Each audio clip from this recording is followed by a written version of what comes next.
As Mace once said, welcome back, and we're coming back strong with the 2022 NFL mock draft courtesy of the Draft Network, taking the draft order from there. But I'm back. You can tell the voice, it's not 100% yet. The ammonia, it's kind of a mother trucker, so we're getting through it. It's getting better. I'm hoping to record the rest of the positional ranking videos this week, maybe some mocks. A lot of catching up to do. So let's go ahead. Let's just get into this. Let's get into the nitty gritty. Detroit Lions are picking first. Quarterback class, it's kind of sus. There's not really a true number one guy. So let's just go ahead, take the best available prospect, being Kayvon Thibodeaux. I don't think anyone will dispute that.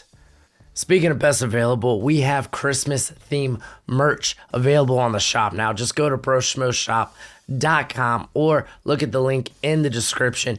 Everything's 25% off. Just use promo code HOLIDAYS. That'll last till Sunday on all merch. So go ahead, check it out. Constantly adding new stuff there as well. Help support the channel. So appreciate it. Back to the video. For the New York Jets, you could go in a variety of different ways. Like I thought about Evan Neal. I thought about Kyle Hamilton maybe being a Marcus May replacement. But Derek Stingley's just too enticing, especially if everything checks out with a broken ankle, checks out well. This guy's a phenomenal athlete. And him across from Bryce Hall, that is a scary cornerback duo you're going to have to deal with in the future. And then the Jacksonville Jaguars. Again, this is another good spot for Evan Neal, depending on how you feel about Cam Robinson. He's actually played pretty well this year, but he's on the franchise tag. How much is he really worth? Jawan Taylor's been okay. They have Walker Little in the in the wings there. So, what are you doing over there, Gojo? Being all weird. So I thought Evan Neal maybe, but then I'm just gonna go with Kyle Hamilton. He's like a top 3 prospect in this class for me. He could do a lot of different things for that defense. A defense, it's really struggling at the linebacker spot. He can kind of be a nickel-time linebacker. You can kick him out to corner, slot, safety. You can just do so many different things with him. I just thought it was really good value. And then the Houston Texans, man, they're winning games. Well, 2 games. Regardless, it would be nice to go quarterback. We're not going to. Again, quarterback class, it's a bit early at this point. Maybe we trade down. Instead, I'm going to get some pass rush because, Jonathan Grenard has been really good. The former Florida prospect has been pretty darn good, getting someone across from them since they got rid of Menahu. So I went with Aiden Hutchinson, a guy that's really improved his stock this season. Again, got to keep the voice damp. All right, so we're back with the New York Jets. So this just kind of made too much sense to go Evan Neal. George Fant's been wonderful at left tackle with Mekhi Becton being out. They do have Morgan Moses on the other side, but I don't have a problem just getting stronger on the offensive line regardless. Like George Fant, how good do you really think he is? Maybe you move him to the right. Even Evan Neal has a little bit of what would you say, versatility. You could play him at guard, like not that you would want to, but I feel like Fant and Becton, they all have that versatility. So just add in just better play on that line, I think it's really good. And it just feels like the best play at this point. So I went with that here. And then we got back-to-back picks for the Giants. So I could have double dipped with offensive linemen. I decided not to. I was like, let's add something defensively, pass rushing wise, because Azeez Ojulari, very nice pass rusher, great get off real quick. But let's get someone across from him. Let's just add some more pass rush to that. But I did, with this first pick, address the offensive line. I went with a guy that really reminds me and a lot of people of Mekhi Becton when he came out, being Ikwanwu. Icky dude. He has been improved so much as a pass protector this year. So yeah, we're gonna add him because, again, this offensive line is just so bad. Just they need to add more to it. And then as for the edge, I went with Kingsley and Agbari. Like, no one's really talking about this guy, and I don't get it. He's just so darn good. I feel like he's having a very Aiden Hutchinson-esque year without, the fame, without the limelight. It's real weird. But he's really good. I wouldn't say he's on the same type of athlete as a Hutchinson, as Thibodeau, but the guy's a very violent pass rusher. He is a plus athlete in his own right. Very good. He's dominated the SEC back-to-back years. All right. The Eagles. This one was tough. I wanted to stay true to my board. But it's like I got a few offensive linemen like Charles Cross, Tyler Linderbaum. They're kind of available at this point. And you just don't need them for the Eagles. The offensive line is probably one of their biggest strengths. Jalen Hurts is playing pretty decent football. So I feel like that warrants another year, especially in a relatively weak quarterback class. It warrants another year just to kind of wait and see. So let's just go ahead with the corner position. You got Slay. They re-signed Maddox, who is likely going to be the slot for the future. And Steven Nelson, he's on a one-year deal. Let's go ahead and take the best corner available. This is like 2A, 2B for me. It's Kyer Elam and Ahmad Gardner. And I ended up going with Elam here just because I got Elam literally one spot ahead of Gardner. So I'm just going to kind of stay true to my board in that regard. This one was a tough one for Atlanta. I know a lot of people want to improve the offensive line. That's not what I'm going to do. I'm not going to add more rookies to that offensive line. Like, Jalen Mayfield's been a big hole, a big reason why that line's been struggling. But he's a rookie. Maybe he gets better in year 2. If anything, bringing in a veteran. I want to improve the pass rush to this squad because I think the corner play, and for the most part, I think the back 7 hasn't been that bad. It's the lack of a pass rush, any meaningful pass rush that's not named Grady Jarrett. So I went with DeMarvin Leal. He is kind of this like edge / defensive interior prospect. He's kind of this tweener at 290. So where do they got him? Do they list him as interior? They do. Okay. So I just thought he was a good pickup regardless at this point. Great movement skills. You could use them a variety of different ways. So I like him there. This is where the first quarterback comes off the board. Let's go ahead. Let's get it. Tyler Heineke. He is fine. He's going to be a fine backup. He's like the Gardner Minshew, kind of, sort of, this year. So we're going to go ahead and get his replacement. And I'm just going to go with the upside here. Like, I have Matt Corral and Malik Willis ranked one after another. But I got Willis higher just because of the sheer upside. He's got, obviously, you got the running upside, but he's also got a fabulous arm that just needs to work on some of the decision making, some of his accuracy, ball placement, a lot of that. I think it's come a long way this year in terms of it was just really getting his mechanics better. A lot of it was lower body mechanics too, and I thought he's looked better at that.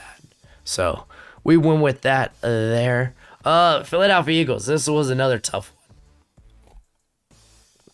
I was thinking about going maybe edge. There's 2 guys on the board here that I was considering, and Karlaftis and Drake Jackson.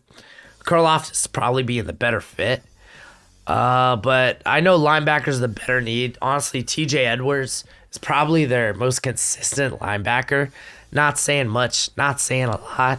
Let's go, and I'm going to go ahead. I think Nakobe Dean's a guy that's going to fly up boards. He's going to go to the combine. He's going to test out like a freak. He has been the best linebacker in the country this year, and that's saying a lot. Devin Lloyd's been very good in his own right this year, but Nakobe Dean's just been on another level, so I'm going to grab him for the Eagles. Carolina Panthers, Charles Cross, very enticing, but I know you got another year of Sam Darnold, and Cam Newton's playing pretty decent, but like he's on I believe on a 1 year deal.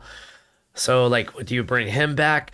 I don't know. I thought let's just dip into the quarterback class here and now, and grab Matt Corral.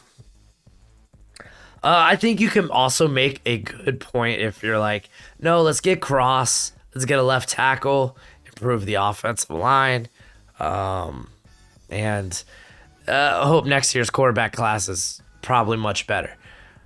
Let's just go forward with Sam Darnold / Cam Newton, which just doesn't sound good in no world. So I just went with quarterbacks. Matt Corral's been wonderful this year. Denver Broncos. Listen, I think they're kind of like Aaron or bust. They need to get Aaron Rodgers this offseason or it's all for naught. They're re-signing all their receivers. It looks like they're going to try to make a bid for Aaron Rodgers. Again, that's kind of projected. If that's not the case, I think they go quarterback. Sam Howell, big arm. I think he's played exceptionally well despite of everything going on around him. And people are just knocking him on that. And I don't like that. The guy's got a great arm. I think he's made some strides, some improvements. And yeah, he is the pick here for the Denver Broncos. Miami Dolphins. A lot of people, like Tyler Linderbaum would be sexy here, but I don't want to get younger on that offensive line. Let's bring in some vets. Instead, I want to bring in receiving help for Tua, because Tua's looked. I think a lot of his play this year has been pretty encouraging. So I went ahead. I grabbed a Garrett Wilson. He is my top wide receiver in this class. He does a little bit of everything. He's got good after the catch ability too. So I think he would be a very good outside receiver. You got Waddle there as well. Parker. So yeah, I like this pick here for the Dolphins. And I've kind of been more of wanting a receiver for the Dolphins. And like, if we go back, a couple of weeks ago when I was healthy and could talk correctly, without the hoarseness, I was actually a big fan of like maybe a Drake London. But that was when the Dolphins had a later pick in the first round. Currently, we're at 14, so I went with that there. Las Vegas Raiders. A lot of different ways you could go. I kind of considered Chris Olave here to kind of get a deep threat. Instead, I'm going to go with, like, currently who's the highest prospect on my board. I decided against, like, Charles Cross since he's played exclusively on the left side. Because I was like, we could get some offensive line help. You can make a case for Tyler Linderbaum here, and I'm totally cool with that. But instead, I went with Ahmad Gardner. Just in case Casey Hayward doesn't stay. He's been wonderful. And we've seen Mullins, how good he's been able to play when the cornerback spot across from him has been just as good. So just in case Hayward doesn't come back, I'm grabbing Ahmad Gardner. He's phenomenal. Big fan. Eagles made it back to our pick. I was talking about edge. I think George Karlaftis is an Eagles type of edge prospect. The guy, he is pretty explosive for a guy that's 275. Stupid strong, not the most bendy guy in this class, but Eagles, they love trench guys. You don't need to be the most bendy guy, but he's a guy I think his game translates well to very consistent success. So yeah, we're going to go with Karlaftis. And then we got the Cleveland Browns. And it'd be nice. You could go quarterback, I guess. I thought about receiver. Chris Olave's interested. Instead, I went with Jordan Davis. Just because I think the interior spot's been pretty weak this year for the Browns. If we're going to really talk about a weak spot on the defense, it's really been the interior. So grabbing Davis, he is a starter from day one. Is he a 3-down guy? I don't know. Guy hasn't played more than, I think, 300 snaps in a season. So you wonder about that, but he's got the imposing size. is, he's a surefire run defender at the very least. Pittsburgh Steelers, thought about going quarterback. I did in the past with like Kenny Pickett, but maybe with Big Ben, maybe we could squeeze one more year out of him, or maybe they pick someone up in the off season. I don't really want to. I feel like the next two quarterbacks on my board, Kenny Pickett, I think is like 37th overall on my board, and then I think 40 or 44 is Carson Strong. So I don't want to let it go that far at 18. I'd rather trade this pick back and maybe pick up a quarterback. So instead, I was thinking maybe offensive line help. But again, Charles Cross, left side, Dan Moore has kind of been pretty solid. He's another guy that's kind of, I think, exclusively played left side his whole career. Actually, from Texas A&M as well. Oh, my bad. I was thinking of Kenyon Green. Cross is from Mississippi State. There we go. The same color scheme. What can I say, man? So I was like, maybe not Cross. So where else can we go? I think the corner position's been real weak for the Steelers this year. They've been playing a lot more zone than they normally do this year. I think they're in like about the 65 to 70% range. So I like Trent McDuffie in that regard. Trent McDuffie is just wonderful, wonderful, wonderful. And maybe you move Cameron Sutton back into the slot, because the slot position's been a real position of weakness for the Steelers this year. New Orleans Saints, we're going wide receiver. I love Chris Olave. This is like probably one of my most like just plug it in type of picks. So yeah, we're going with that there. For the Vikings corner, it's such an obvious pick, So I'm going to go a bit outside the box with this. And we're actually going to move on from Bradbury, and we're going to go with Tyler Linderbaum, man. The guy's one of the best run blockers in this draft class. I think he's going to thrive in an outside zone blocking scheme. That's great for the Vikings. So, yeah, we're going to go with Linderbaum there. Again, I wanted to go a bit outside the box with that. This pick for the Bills, nothing felt right. Nothing felt good. I figured Kenyon Green, this is about the range for him. I see him more as a tackle in the NFL, but the guy's played left guard almost his whole career.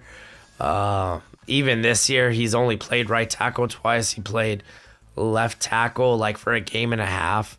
So he's basically played right guard, left guard all this year.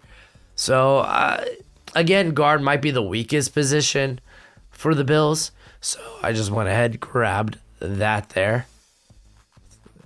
And we got the Los Angeles Chargers. Just need to get more pass rush. That's not Joey Bosa. So I think Drake Jackson, he is just a phenomenal scheme fit for Staley. He's going to be this guy you want to throw out at that like 7-9 tech and just be like, go get it. He's great athleticism, phenomenal movement skills, and he's shown a lot more consistency this year. So we went with him here. Cincinnati Bengals, Charles Cross, man. Charles Cross, honestly, I have him as a top 10 prospect, I think, currently. And him falling here is just kind of by virtue of not that teams didn't need tackle. I just didn't want to move him to the right side. We saw Sewell, how he kind of struggled early on at right tackle. Well, now he's having to play left, but how he kind of struggled just getting accustomed playing on the opposite side. With the Bengals, you have Jonah Williams, a guy that has played both sides before and has played it at a high level. So we could take Cross, move Williams over to right tackle. So that is the plan. Tampa Bay Buccaneers, this is the pick that I've really been coming around to. Obviously, cornerback depth, it's a thing. They've had a lot of injuries there. Carlton Davis is coming up on a contract. Jamil Dean, you're going to have to pay him in the future as well. So let's go ahead and just grab another Auburn corner. to replace potentially one, if not both of those Auburn corners. So I'm going with Roger McCreary. He's having a hell of a season in his own right. Kansas City Chiefs. I know a lot of people like the idea of grabbing a receiver here. Listen, receiver is not their struggle on offense. Like, the offensive line's playing real well. Patrick Mahomes, he's having a tough time. Yes, they can maybe add receivers, but I'm not doing it here. Obviously, the defense, I think, is the biggest need. I think the secondary is actually pretty darn good. They get no pressure. If you're not Chris Jones, you're getting no pressure. Like, Frank Clark's all right. He's adequate. But let's get someone that could really get after the quarterback on the outside. The next edge I have on the board, I think it's kind of a toss-up between Ojabo and Ebiketie. Ebiketie's got a bit more size to him. So I went with Ebiketie. He has been phenomenal for Penn State, man. Phenomenal. And then the New England Patriots, again, another position where you could go a variety of different ways. Corner, edge, you could go somewhere on defense. Defense has been pretty darn good. I think they're bringing back J.C. Jackson. They're going to be paying him a pretty penny, and he deserves it. We could go safety maybe. Offensive line, I think you could definitely do that. I went with receiver, Nelson Aguilar. He's kind of been like a non-factor. He's on a 2-year deal anyway. So I went with Jameson Williams. This guy, he is a true deep threat. The guy's got legit burners. He's actually a very crafty route runner. A guy that can actually play in the slot. He can play outside. So he gives a lot of versatility there with Kendrick Bourne and Jacoby Myers. So grabbing Williams here. Detroit Lions really thought about going quarterback. Just be like, maybe we could grab a guy and then we'll have that 5th year option in place. But I was like, you know what? I don't want to go again. I don't want to go out here and maybe like reach for a guy that I'm not necessarily in love with. So I'm just going to keep building. They need more help at receiver. So we went actually with Treylon Burks here. This guy, great size. He's got that prototypical X wide receiver size. Play on the outside. The dude's just been real good this year. Real good. He big, he fast. He big, he fast. And then the Cowboys, they have a lot of their whole safety group on like 1 to 2 year deals. So I went with the next safety on my board. Currently being Jordan Battle. There's going to be a lot of debate here because there are a lot of good safeties. Like Daxton Hill's really good. Jaquan Brisker's really good. I think probably it's going to be like these three. For me, Nick Cross, I don't know if he's up on here. But the Maryland safety, I think he's going to test out like just a freak for his size. Like I'm talking like Kyle Duggar, Jeremy Chin type of testing. At least that's what I'm assuming based on just how he looks on film. So I think he's another guy that's going to get into that conversation. But right now, safety 2, Jordan Battle. And then we got the Baltimore Ravens. This pick's going to look a bit weird. This one's more of a Tyus Bowser potential upgrade. I'm going with Devin Lloyd. He is one of the best pass rushing linebackers in this class. Whether it's blitzing, whether he's like, hey, I'm going to kick to the outside here, and I'm just going to rush like a true pass rusher. I think because Tyus Bowser is that guy that he can drop back into coverage, he can rush the passer, he can stop the run, he can do a little bit of everything. I think Devin Lloyd's kind of like that for us. And then Patrick Queen's kind of been so up and down these first 2 years. I don't mind grabbing maybe a potential replacement if things don't work out with Queen. But if they do, that's great. We already have a role in mind for Lloyd, regardless. And then Green Bay Packers, man, this is another pick I love making. I know that he's out with, I think it's an ankle injury as well.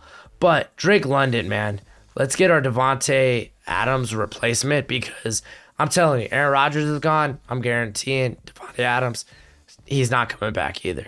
So London, he is our wide receiver, hopefully, our wide receiver one of the future. And then we have the Tennessee Titans, and I think it's been real noticeable, the lack of depth at receiver there. And we go on a bit of a run at receiver here. Like the receiving class, it's not of the last 2 years. It's not bad, though. It's not bad.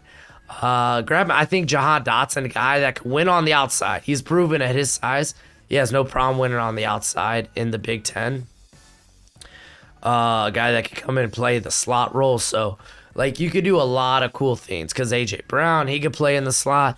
Dotson, he can play in the slot. You can move a lot of guys around. So I kind of like the idea of that. And then Arizona Cardinals, at this point, I think Andrew Booth's just a really good get.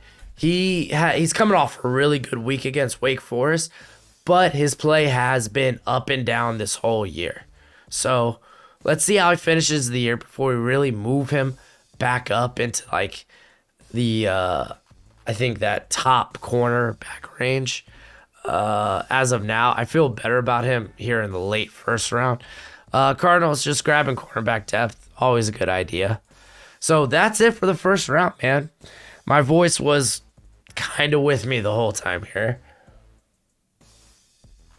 Hopefully it gets better enough to record those other videos for y'all this week, but I really wanted to push out a video for y'all today, since it's just been so long, you know. But let me know what you think of this mock draft. I think it's all right. But that's it for the video. Go ahead, do that YouTube thing. And as always, until next time, you be easy, my friends. Later.